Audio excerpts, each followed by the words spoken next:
Hi, நான் இன்றைக்கி உங்களுக்கு ரெக்கமெண்ட் பண்ணுற மூவி த கார்ஜ். இது ஒரு அமெரிக்கன் மூவி. இது ஒரு டார்க் ரொமான்டிக் ஹாரர் மூவி.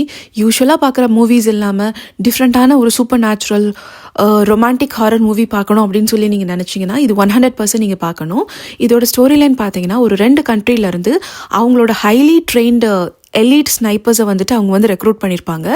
ஒரு டவரில் வந்து இவங்களுக்கு வந்து ஒர்க் அசைன் பண்ணியிருப்பாங்க. ஆனால் இவங்க யாரை ப்ரொடெக்ட் பண்ண போகிறாங்க, எதுலேருந்து இவங்க கண்ட்ரியை காப்பாற்ற போகிறாங்க, எதுக்காக அவங்க அங்கே கார்ட் பண்ண போகிறாங்கங்கிற எந்த ஒரு இன்ஃபர்மேஷனும் அவங்களுக்கு அவங்க டிஸ்க்ளோஸ் பண்ணியிருக்க மாட்டாங்க. இவங்களோட கான்ட்ராக்ட் வந்து 1 வருஷத்துக்கு. ஆனால் அவங்க அங்கே ஒர்க் பண்ணுற அந்த 365 டேஸுமே எந்த ஒரு அவுட் சைட் பர்சனோடையும் அவங்க வந்து கான்டாக்ட் பண்ணக்கூடாது. அவங்களுக்கு வந்து டெலிஃபோன் கிடையாது, எந்த ஒரு கைண்ட் ஆஃப் கம்யூனிகேஷனும் அங்கே வந்து கிடையாது. ஸோ அவங்க சேட்டலைட் மூலமாக ஒர்க் பண்ணணும். இதுதான் அவங்களுக்கு கொடுத்துருக்குற அசைன்மெண்ட்.